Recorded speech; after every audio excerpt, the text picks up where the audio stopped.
All right, time for another edition, Industry 45 podcast show, Giant TV Niagara on YouTube. You can also check it out at musiclifemagazine.net, giantfm.com. And today, you know, this show takes us all around the globe. We make a stop in sunny Atlanta, Georgia. I speak with Joe Flynt from the band Asphalt Valentine. The band started, I guess, early 2000s. First album came out, though, in 2008 with Strip Rock and Roll. Great name for an album, right? In 2013, Into the Red. And in 2020, they just released the album Twisted Road. In February 28, 2020, the album came out, and the first single hit radio, which was the title track, basically at the beginning of January at some time. So we're going to talk through the years with Asphalt Valentine from the beginning until their current single. We're going to talk also about them remaking the Pink song, Just Like a Pill. They did that back in 2010. If you don't know what they sound like, well, Google them, YouTube them. Great band. A lot like Buck Cherry, kind of the look, the vibe, very similar to Buck Cherry. Again, Joe Flynt, Asphalt Valentine, next Industry 45 podcast show. All right, Industry 45 podcast show. This one brought to you, of course, from a very safe social distance all the way in Atlanta, Georgia. I welcome Joe Flynt from the band Asphalt Valentine. How you doing? I'm doing very well. How are you? I'm doing wonderful. First thing about your name, I was thinking either, when I hear that name, I'm thinking you're either a hockey player or maybe a wrestler. You know, welcome Joe Flynt. I don't know. It's just kind of what came to mind. Wow, that's kind of a first. I don't think I have the physique for either. So, and being from Atlanta, Georgia, we had one ice skating rink here, so we're not very good on the ice. And as you can imagine, if there's any snow that happens down here, the whole city shuts down. So definitely not hockey. So speaking of shutting down, what does a rock star like you do in quarantine these days? Well, we are just doing the best we can. Really just taking advantage of the time that we've been given and just trying to write a lot more music. We just came out with a new record on February 28th, and we plan to do more. So I'm busy trying to get some tunes down for that. My bass player, he has totally revamped our studio and improved the sound quality. So when we're getting ready to get back together and practice, it's going to sound great, and it's going to sound great for just rehearsing live and doing some recording. So we're trying to stay as busy as we can with what we can do. Absolutely. What about this name? I really like it, Asphalt Valentine, and the logo that you've got. Who come up with that, and what does it represent?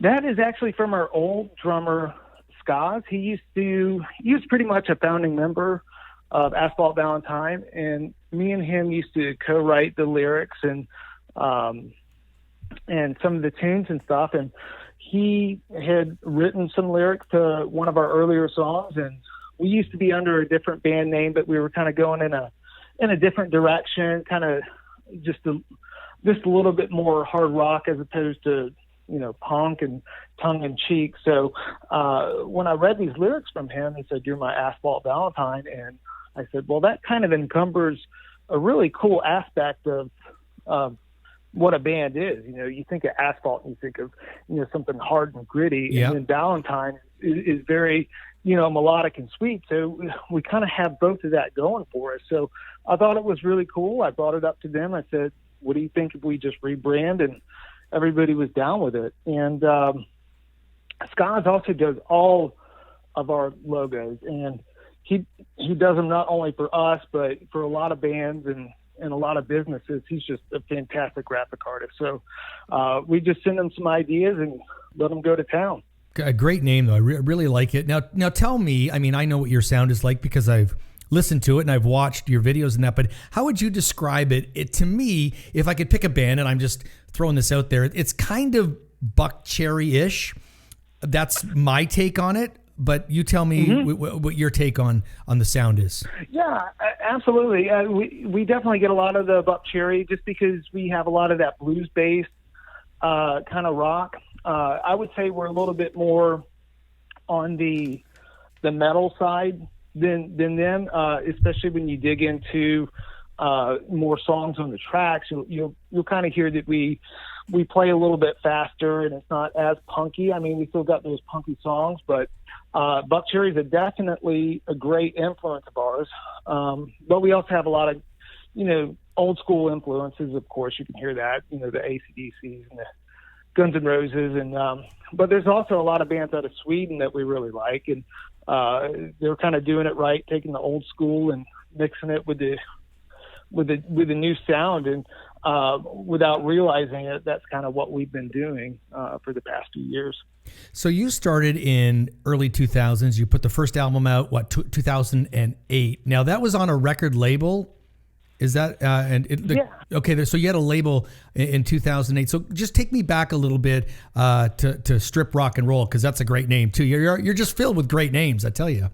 and that was another one from Skazi. He just had the idea, Strip Rock Roll, and kind of wrote the lyrics to that and the tunes. But yeah, I think we did that in 2008, maybe even 2009. I'm not sure. But that was under the label Chavis Records, who actually is the owner of our label that we're on now. He kind of rebranded too. So okay. he shut down Chavis and started High Vol sometime in, I'm not sure, maybe 2014, 15 maybe. But we did that record with him, Strip Rock Roll. We toured around a lot. It was a lot of fun. But I just don't think the time was right for us and for him as a label and for our kind of music. So, and life's all about timing, right? Like things happen, yeah. And sometimes you go back and revisit something later on. Like a lot of people do that in relationships, and all of a sudden you're like, something connects a little bit later on. So that, I'm glad that you got back with him to do your new album. Let me ask you, your second album was independent. You did that, the EP. In 2013. Yeah. Now I see, and I did watch this. It came out in 2010. Your song by Pink, "Just Like a Pill," and I have to ask you. It's a great song, and I'm a big fan of Pink, and I've heard a lot of bands play it. You guys do it really well, kind of edgy for sure, that fits your style. Mm-hmm. So why did you kind of select that song, maybe as a cover song to release?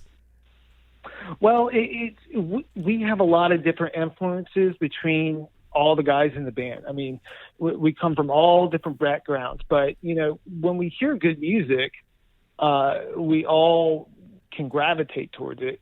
And for pop, Pink was always one of those artists for us. Was like, she's kind of a badass, and that song to us was just really cool. And once our guitar player Brett started messing around with the chords, you could really hear what we could do with it. And so that's why we picked the song, and we thought it turned out fantastic. I mean, we played it live for the first time, and people were like, God, we really love that new song. And believe it or not, there's people out there who don't know who Pink is. And I said, yeah, that was a cover of Pink. They're like, I have no idea who you're talking about. So I feel when you're going to do a cover, that's kind of the way to do it. I don't want to replicate what somebody else has already done. So that's the approach we took with it. What is I'm going to get to your new songs, your new album, but what's the music scene like in Atlanta? Like if I look at bands from Atlanta, like ones that I can think of, like Seven Dust is from Atlanta. Mastodon is from Atlanta, but you have like TLC and a lot of those type of bands that came out, in the 90s. Zach Brown Band, which is country, is from Atlanta. But what is the music scene like really down there?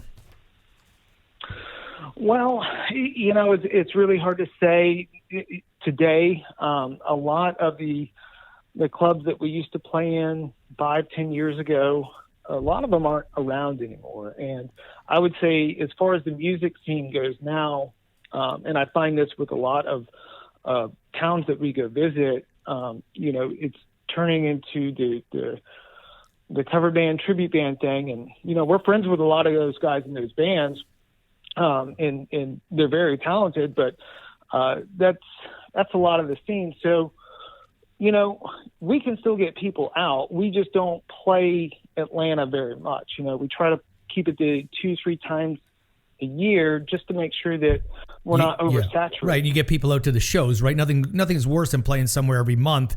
And then, people go, wow, we'll just catch them next month because what's it really matter, right?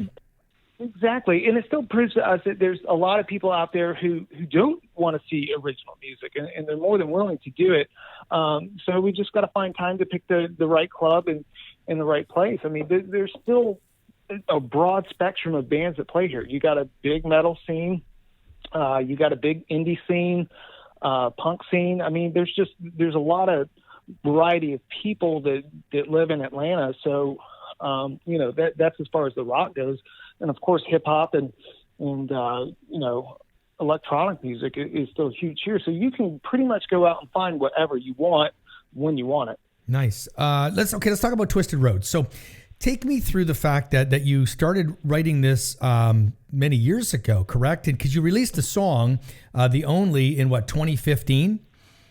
And Here we are in 2020. So it seemed to me, as I'm looking at this, you kind of started on this process. You had some songs, you put out that video, but then you left the band. Give me that story there, and then you kind of came back to revisit it before you put this album out. Well, I never left the band. I've always been, a part of Asphalt Valentine. But you have to understand, after we did Into the Red independently, and, it cost a lot of money to do a record. Okay. So being an independent musician, number one, you want to break even. So when you're not doing that, it kind of leaves a bad taste in your mouth. We had a few lineup changes, and that kind of stalled us a little bit. I'm not really going to go into all that, but, we just decided that, look, we love being together. We've been together for years. We're always going to do music. Let's just put out a song here and there when we want. It's no big deal. It's no stress. We can still do what we want, still give people music. But, we weren't doing the things that we used to do. And, I did get invited to go play some shows with another band from Atlanta called Asphalt Valentine. I needed to fill in for them. And once I did that, I remembered how much fun it was being out on the road with four of the guys, just cutting up, and just having a great time, meeting new people in different cities that you haven't been to before. And it just really lit a fire. So when we originally started Twisted Road, it was just going to be, we'll release a single here, we'll release a single there. But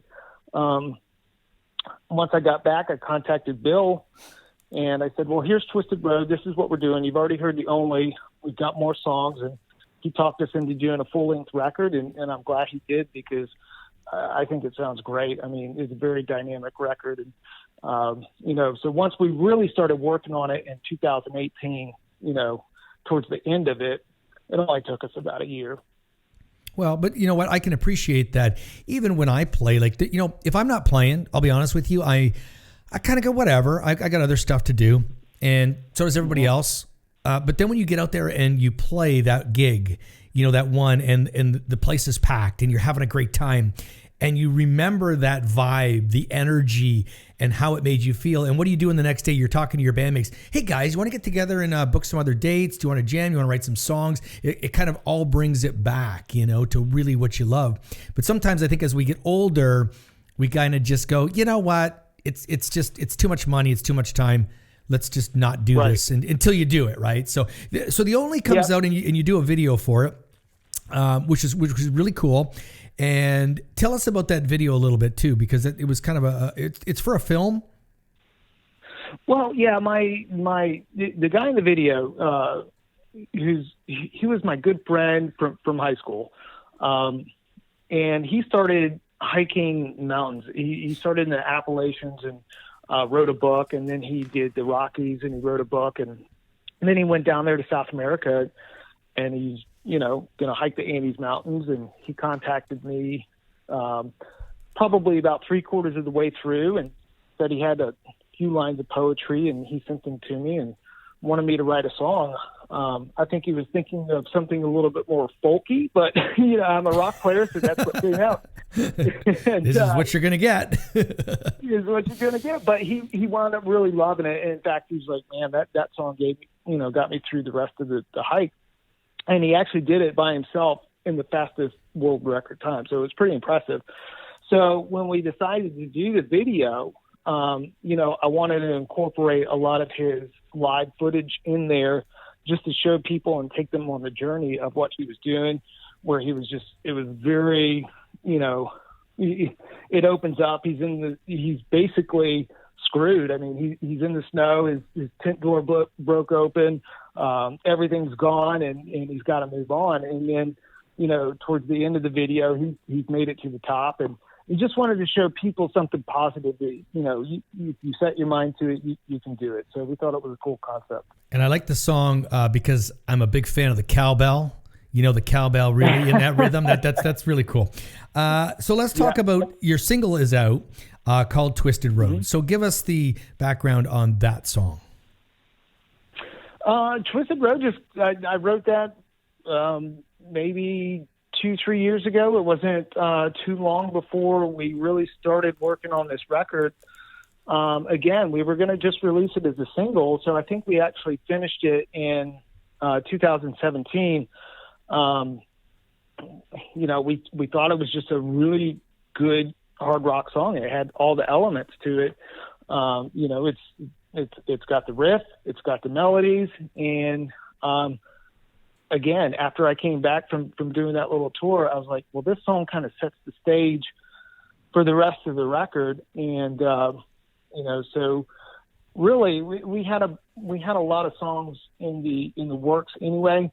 So I didn't have to write too much, but, the song is about just what we're talking about. You kind of get complacent, and you, like you said, you're not used to playing out, but then you do, and you forget how it is. So we've been down this road before, but it's a path that I want to take. I kind of equate it to the girl that you can't stand, and then you meet up with her again, have great sex, and you go, yes, I need to get back to this. Well, it can be.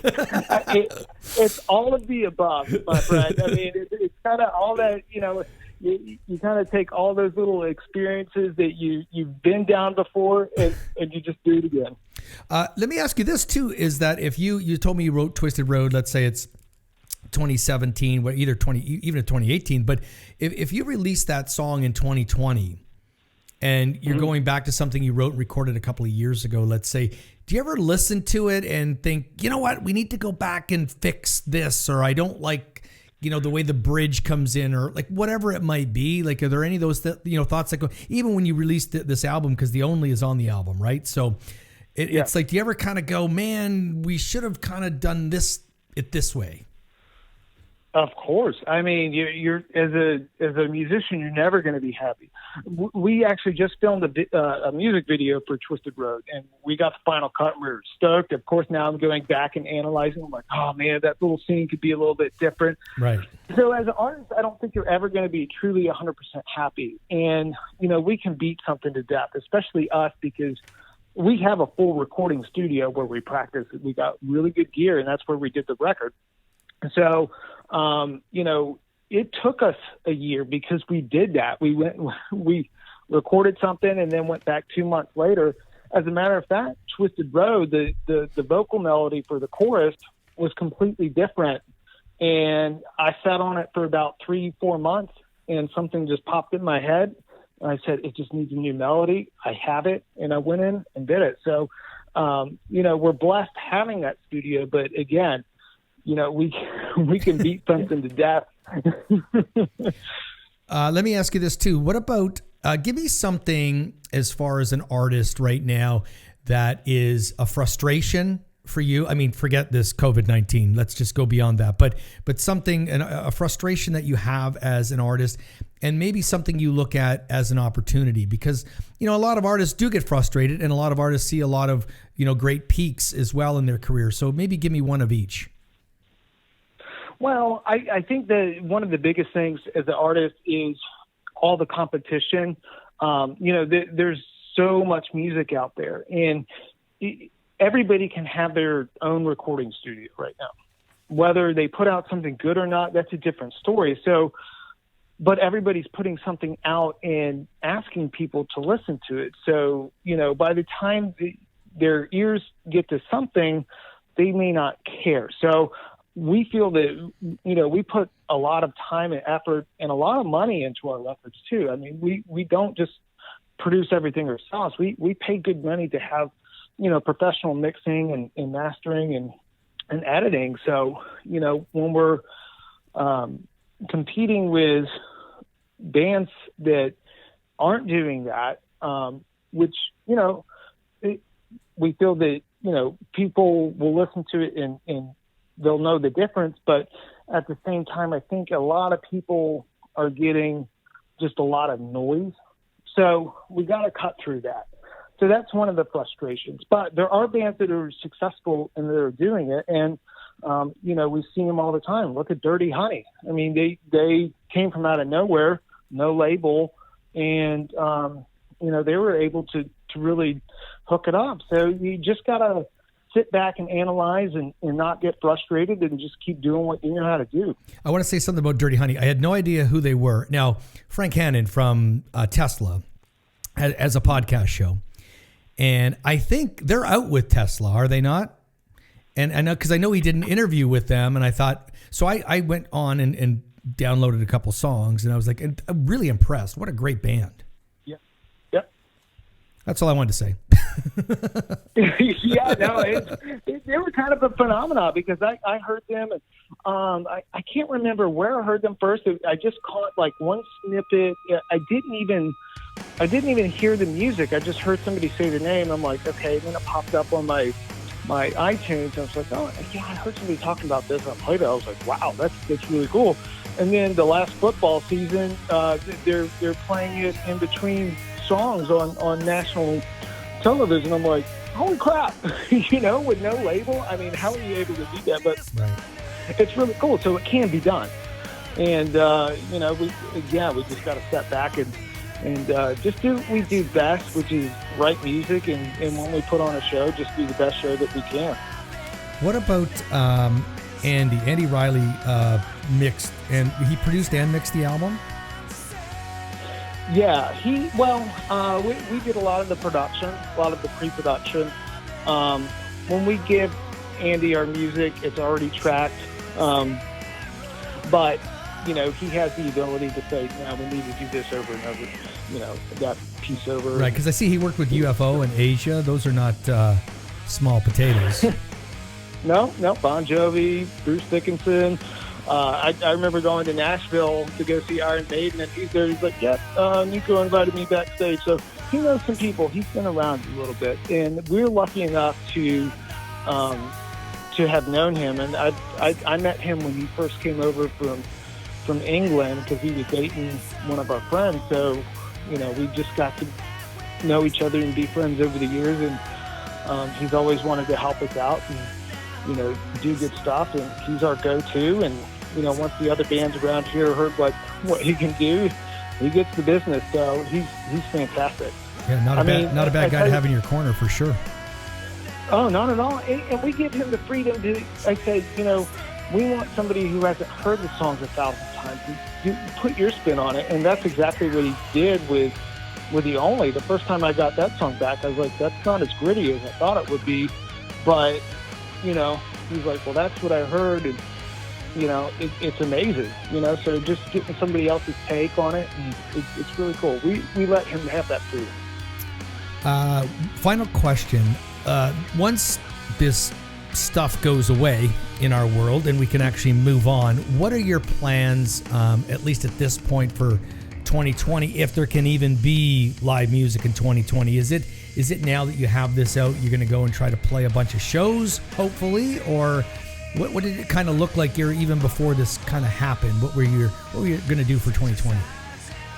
Well, 2020 was going to be about shows. It was going to be about doing music videos and shows, and trying to do shows in the right way to where we're not losing a bunch of money going out for maybe a week here at a time, every other month. We wanted to ramp it up. We wanted to play as much as we can.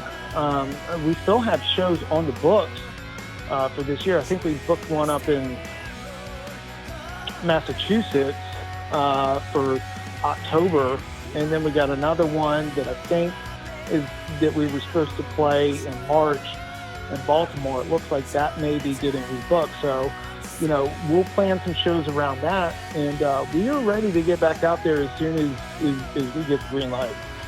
Well, listen, thank you for your time. I enjoyed listening to the music. Great band name, and whether you're a hockey player or a wrestler or a rock star, it's a great name. So there you go. Awesome. Thank you. All right. Thank you. Thanks for hanging out. All right, man.